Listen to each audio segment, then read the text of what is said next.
नमस्कार साथियों, मैं कुंदन कुमार स्वागत करता हूं डीसीए में। दोस्तों, सफलता सिर्फ मेहनत की दीवानी होती है। सफलता सिर्फ मेहनत की दीवानी होती है, वह किसी की शक्ल देखकर कदम नहीं चूमती है। जाहिर सी बात है दोस्तों, जो सफलता होती है वो किसकी दीवानी होती है? मेहनत की दीवानी होती है। वह किसी भी व्यक्ति का शक्ल देखकर उसकी कदम को नहीं चूमती है। यानी अगर वह किसी का कदम चूमती है तो केवल सफल व्यक्ति का ही कदम चूमती है।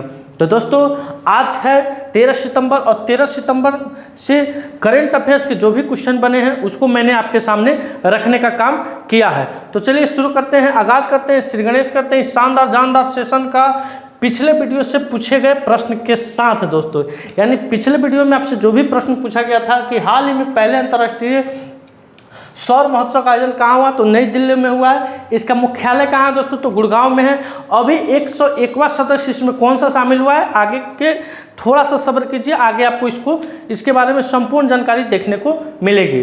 तो आइए दोस्तों, अगला क्वेश्चन है कि हाल ही में राष्ट्रीय वन शहीद दिवस कब मनाया गया है। बात करते हैं दोस्तों राष्ट्रीय वन शहीद दिवस। क्या है ये राष्ट्रीय वन शहीद दिवस, क्यों इसको मनाते हैं दोस्तों? तो दोस्तों, वन कर्मी जो जंगलों में रहते हैं, जंगलों की सुरक्षा करते हैं, अवैध कटाई को यानी पेड़ पौधों की अवैध कटाई की सुरक्षा करते हैं, साथ ही साथ मवेशी जानवरों की सुरक्षा करते हैं। यानी उनका जो शिकार होता है, बहुत बड़े बड़े जानवरों का बृहद पैमाने पर शिकार होता है, उनके शिकार को रोकथाम करते हैं। तो उनमें जो भी कर्मी, वन कर्मी, जो भी पुलिस वन कर्मी शहीद हो जाते हैं यानी मारे जाते हैं अपने ड्यूटी के दौरान, उनके सम्मान में हर एक साल 11 दिसंबर को, कब दोस्तों, 11 दिसंबर को हम लोग राष्ट्रीय वन शहीद दिवस के रूप में सेलिब्रेट करते हैं, मनाते हैं दोस्तों। अब बढ़ते हैं अगले क्वेश्चन की तरफ। अगला क्वेश्चन है कि विश्व आत्महत्या रोकथाम दिवस कब मनाया जाता है। विश्व आत्महत्या रोकथाम दिवस कब मनाया जाता है दोस्तों? तो दोस्तों, ये जो दिवस है, ये समाज आज हमारा दोस्तों एक अलग दिशा में जा रहा है। आए दिन किसी न किसी दिन यानी प्रतिदिन आपको सुनने को मिला होगा कि फलना का लड़का आत्महत्या कर लिया, चिलना का लड़का ट्रेन में कूद के मर गया। इसमें दोस्तों पढ़ाई के साथ साथ बहुत सारी सामाजिक जिम्मेवारियों के चलते बहुत सारे बच्चे क्या कर लेते हैं, आत्महत्या कर लेते हैं। आपको आए दिनों समाचार पत्र में देखने को मिलता होगा कोटा, जो कि यहाँ के एजुकेशन का हब है, राजस्थान का कोटा। वहाँ पे बहुत सारे बच्चे क्या करते हैं, आत्महत्या करते हैं। तो लोग आत्महत्या नहीं करें, इसके लिए समाज में एक जागरूकता का माहौल होना चाहिए। इसीलिए हर एक साल हम लोग विश्व आत्महत्या रोकथाम दिवस के रूप में सेलिब्रेट करते हैं। अब इसकी शुरुआत कब हुई थी? तो इसकी शुरुआत हुई थी दोस्तों 2003 में। इसकी शुरुआत हुई थी 2003 ईस्वी में, यानी विश्व आत्महत्या रोकथाम दिवस इसकी मनाने, ये WHO के किसके सहयोग से दोस्तों, WHO यानी वर्ल्ड हेल्थ ऑर्गेनाइजेशन के सहयोग से इस दिवस को हम लोग क्या करते हैं, मनाते हैं दोस्तों। और हर एक साल या कोई ना कोई थीम के साथ मनाया जाता है। तो इस बार को जो थीम है दोस्तों, changing the narrative on suicide, यानी जो सुसाइड करने वाला नैरेटिव है, समाज में लोग किसी भी बच्चे को ताना मारते हैं, अगर वो फेल्योर हो जाता है तो उसको ताना मारा जाता है, उसको तरह तरह से प्रताड़ित किया जाता है, वो प्रताड़ना बंद कर दिया जाए। अगर वो असफल हो गया है तो वह कहीं ना कहीं दूसरे काम में सफल जरूर होगा दोस्तों। बहुत सारे गार्जियन का काम है कि बच्चा बाहर पढ़ रहा है, अगर वो पास नहीं करता तो उसको ताना मारने लगते हैं, डिप्रेशन में बच्चा चला जाता है, जिससे क्या करता है, आत्महत्या कर लेता है। तो इन सब चीज़ों पर सभी को ध्यान देना होगा, हमको भी ध्यान देना होगा, आप सभी को ध्यान देना होगा दोस्तों।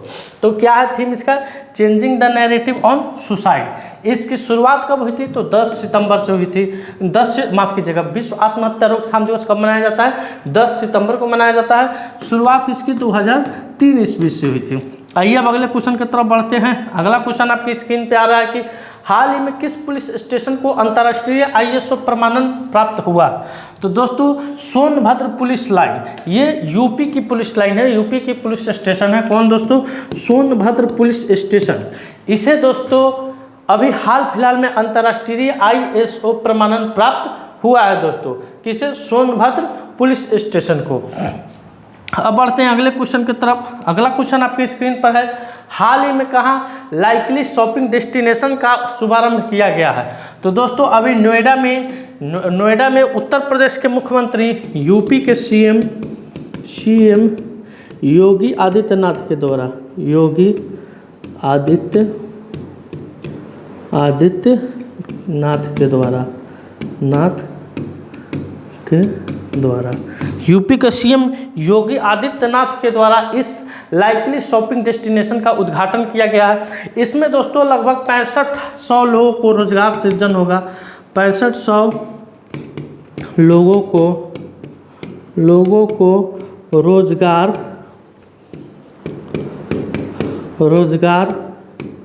सृजन होगा दोस्तों। तो ये कहाँ खोला गया है? नोएडा में खोला गया है। नोएडा कहाँ पड़ता है दोस्तों? यूपी में पड़ता है और दिल्ली के बॉर्डर पे पड़ता है दोस्तों। अब आइए अगले क्वेश्चन पर। अगला क्वेश्चन है कि विश्व का दूसरा सबसे बड़ा 5G स्मार्टफोन बाजार कौन बना है? तो अपना देश भारत दोस्तों विश्व का दूसरा सबसे बड़ा 5G स्मार्टफोन बाजार बना है। आइए देखते हैं, भारत 5G स्मार्टफोन के लिए अमेरिका को पीछे छोड़कर दूसरा सबसे बड़ा वैश्विक बाजार बन गया है, जिसकी बाजार हिस्सेदारी 13% है, जबकि चीन की 32% के साथ पीछे है। यानी फर्स्ट नंबर पर आपका कौन है दोस्तों? चीन है। कितना परसेंट के साथ? 32% के साथ। सेकेंड नंबर पर कौन है? भारत है। कितना परसेंट के साथ? 13% के साथ। इसमें दोस्तों सैमसंग, वीवो, श्यामी जैसे ब्रांड विशेष तौर पर बजट सेगमेंट में भारत के 5G विकास को आगे बढ़ा रहे हैं। 5G डिवाइस अब कुल हैंडसेट बाजार का 54% हिस्सा है। 5G डिवाइस दोस्तों कुल हैंडसेट बाजार का कितना परसेंट का हिस्सा है? 54% का हिस्सा है। पूर्वानुमानों के अनुसार 2025 तक यह हिस्सा कितना हो जाएगा? 65% हो जाएगा। तो अब कुल मिला के कह सकते हैं जो 5G का है रफ्तार दोस्तों वो अपने भारत में कितना परसेंट तक फैल गया है? 54% तक फैल गया है। और 2025 में इसका अनुमान कितना है? 65% हो जाने का अनुमान है दोस्तों। तो इस क्वेश्चन का उत्तर हो जाएगा ऑप्शन नंबर 1। 1 नंबर पर चीन है, 2 नंबर पर भारत है और भारत अमेरिका को पछाड़ के गया है। तो 3 नंबर पर कौन आ गया? अमेरिका आ गया, यानी USA आ गया दोस्तों। अब आइए अगले क्वेश्चन पर बढ़ते हैं। हाँ, अंतर्राष्ट्रीय सौर गठबंधन में 101वें सदस्य के रूप में कौन सा देश शामिल हुआ है? तो दोस्तों 100वां सदस्य आप लोग को पढ़ाए थे। 100वां सदस्य पैराग्वे था। कौन था? पैराग्वे। 100वां सदस्य था। 101वां सदस्य आपका नेपाल बना है। कौन बना है? नेपाल बना है। इसकी स्थापना किसकी स्थापना? अंतर्राष्ट्रीय सौर गठबंधन की स्थापना 2015 ईस्वी में हुई थी भारत और फ्रांस के द्वारा। इसकी स्थापना 2015 ईस्वी में हुई थी भारत और फ्रांस के सहयोग से। भारत और फ्रांस के सहयोग से। फ्रांस के सहयोग से हुई थी दोस्तों। किसकी स्थापना? अंतर्राष्ट्रीय सौर गठबंधन की स्थापना। इसका मुख्यालय कहाँ है? भारत में है। कहाँ दोस्तों? इसका मुख्यालय गुड़गांव में है। मुख्यालय गुड़गांव में है। गुड़गांव में है दोस्तों।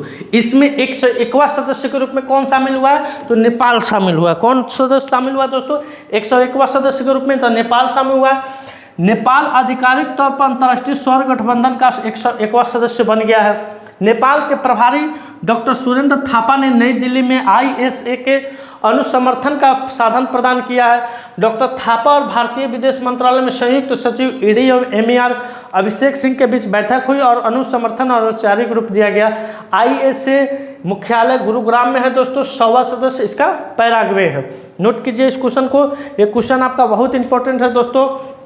और आपको बता दें अंतर्राष्ट्रीय सौर गठबंधन का पहला जो अभी आज के सवाल में आपसे क्वेश्चन पूछा गया था कि अंतर्राष्ट्रीय सौर गठबंधन का आयोजन पहली बार कहाँ हुआ है दोस्तों? तो नई दिल्ली में हुआ। आप इस क्वेश्चन को नोट कर सकते हैं।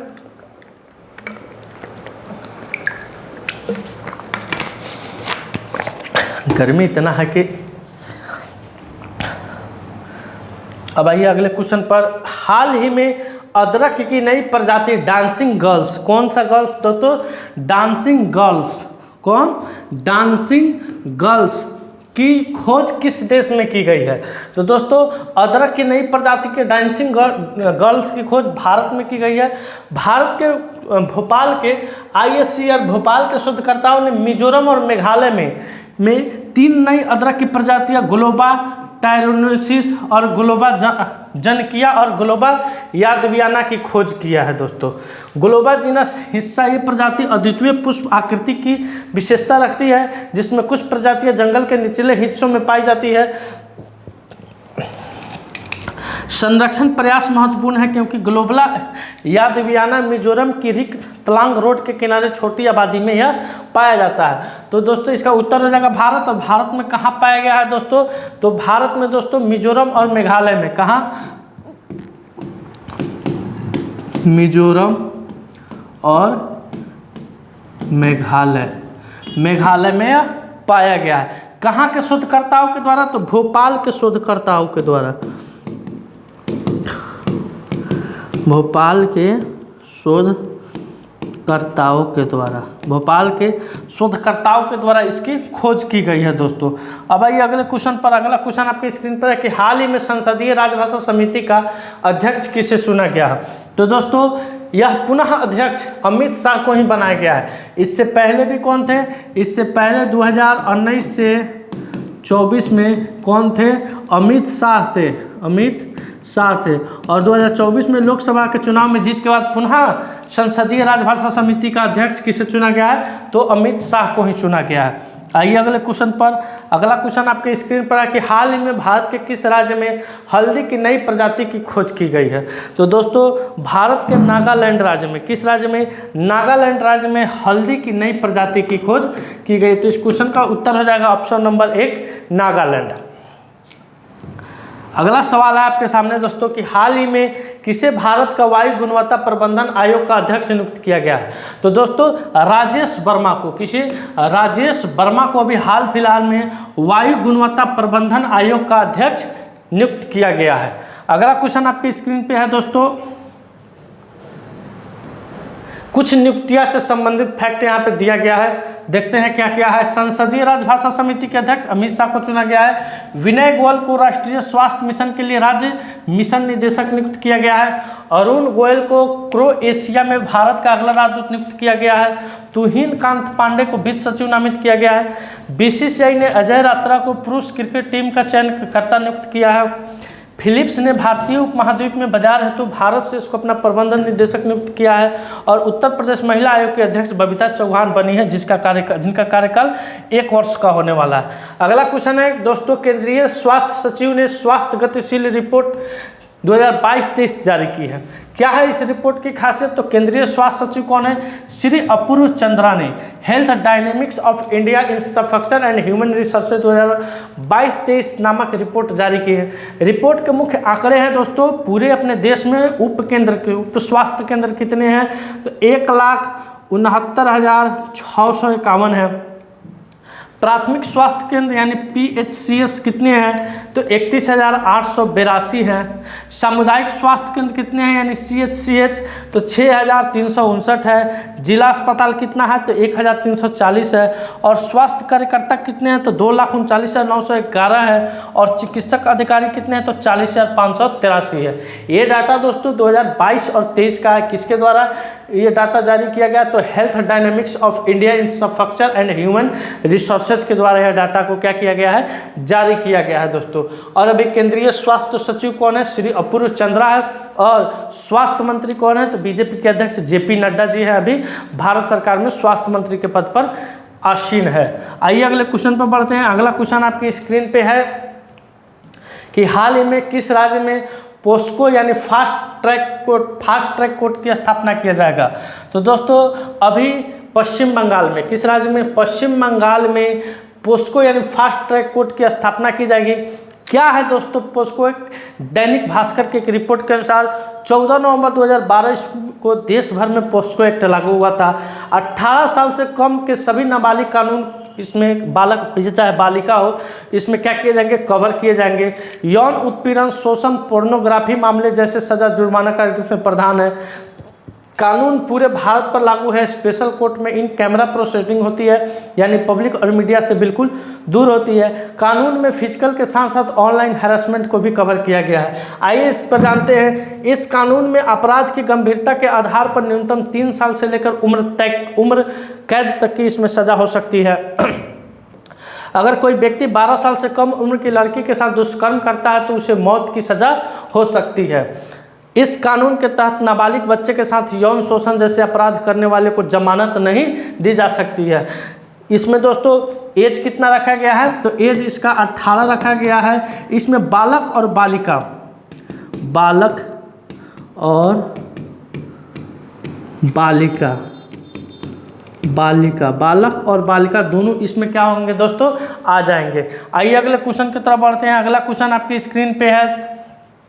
हाल ही में 2024 के सर्वश्रेष्ठ देशों की रैंकिंग में कौन सा देश शीर्ष पर रहा है?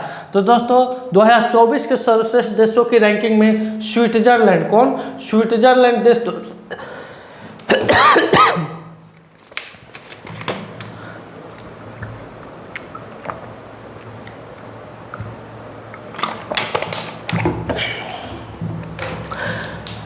2024 के सर्वश्रेष्ठ देशों की रैंकिंग में कौन सा देश शीर्ष पर रहा है?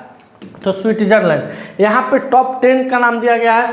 टॉप पर है स्विट्जरलैंड, सेकंड पे जापान है, थर्ड पे यूनाइटेड स्टेट है, 4 पर कनाडा, 5 पे ऑस्ट्रेलिया, 6 पे स्वीडन, 7 पे जर्मनी, 8 पे यूनाइटेड किंगडम, न्यूजीलैंड और डेनमार्क है दोस्तों। अब आइए अगले क्वेश्चन की तरफ बढ़ते हैं। अगला क्वेश्चन आपकी स्क्रीन पे आ रहा है कि हाल ही में किस राज्य में 80% आरक्षण के साथ जनजातीय विश्वविद्यालय स्थापित किया जाएगा? तो दोस्तों महाराष्ट्र में, कहाँ? महाराष्ट्र में के नासिक में। कहाँ दोस्तों? महाराष्ट्र के नासिक में 80% आरक्षण के साथ, 80% आरक्षण के साथ, 80% आरक्षण के साथ क्या किया जाएगा दोस्तों? जनजातीय विश्वविद्यालय की स्थापना की जाएगी। अब महाराष्ट्र तो सीपी राधाकृष्णन वहाँ के राज्यपाल है। महाराष्ट्र के राज्यपाल है सीपी कृष्णन, इनके द्वारा इसकी घोषणा की गई है दोस्तों। अब देखते हैं महाराष्ट्र राज्य से कुछ फैक्ट यहाँ पे आ रहा है दोस्तों कि राष्ट्रपति द्रौपदी मुर्मू ने महाराष्ट्र में विश्व शांति बौद्ध विहार का उद्घाटन किया है। इसके साथ ही यूनिफाइड पेंशन स्कीम लागू करने वाला पहला राज्य महाराष्ट्र बना है। एडीबी ने महाराष्ट्र को स्वास्थ्य सेवा को बढ़ावा देने के लिए $500 मिलियन का ऋण देने का वादा किया है। महाराष्ट्र ने कारागार एवं सुधार सेवा विधेयक को मंजूरी दी है। एक्सएम छत्रपति शिवाजी महाराज का हथियार बाघ नख लंदन से मुंबई लाया गया है। महाराष्ट्र सरकार ने मुख्यमंत्री युवा कार्य प्रशिक्षण योजना को शुरू किया है और महारेला के अध्यक्ष के रूप में मनोज सैनी को नियुक्त किया गया है। अब आइए अगले क्वेश्चन पर कि हाल ही में किस देश ने सोशल मीडिया के उपयोग के लिए न्यूनतम आयु लागू करने की बात की है? तो दोस्तों अभी ऑस्ट्रेलिया, कौन? ऑस्ट्रेलिया के प्रधानमंत्री एंथनी अल्बानीज़, एंथनी अल्बानीज़, इनके द्वारा जो दोस्तों वहाँ सोशल मीडिया जो भी बच्चे इस्तेमाल करते हैं, एक सर्वे से पता चला है कि 80% गार्जियन अपने बच्चों को ऑन स्क्रीनिंग रहने पे ज़्यादा चिंतित है। तो इसके लिए वहाँ के मुख्यमंत्री के द्वारा सोशल मीडिया के उपयोग के लिए एक न्यूनतम आयु लागू करने की बात की गई है। यानी आने वाले समय में वहाँ जो सोशल मीडिया बच्चे यूज करते हैं तो एक न्यूनतम एज निर्धारित की जाएगी, उससे कम उम्र के बच्चे सोशल मीडिया का इस्तेमाल नहीं कर सकते हैं। आइए अगले क्वेश्चन पर। अगला क्वेश्चन आपके स्क्रीन पर है। आज का सवाल, हाल ही में डायल 112 सेवा के तहत महिलाओं के लिए सुरक्षित यात्रा योजना का पायलट प्रोजेक्ट किस राज्य में शुरू हुआ है? इस क्वेश्चन का उत्तर आपको कमेंट सेक्शन में जाकर देना है दोस्तों आज का सेशन मेरा यहीं समाप्त हुआ। अगर ये वीडियो आपको अच्छा लगे, वीडियो को लाइक कीजिए, शेयर कीजिए, चैनल पर नए हैं तो चैनल को सब्सक्राइब कीजिए। मिलते हैं आपसे अगले वीडियो में, तब तक के लिए धन्यवाद। अपना ख्याल रखिएगा। भारत माता की जय।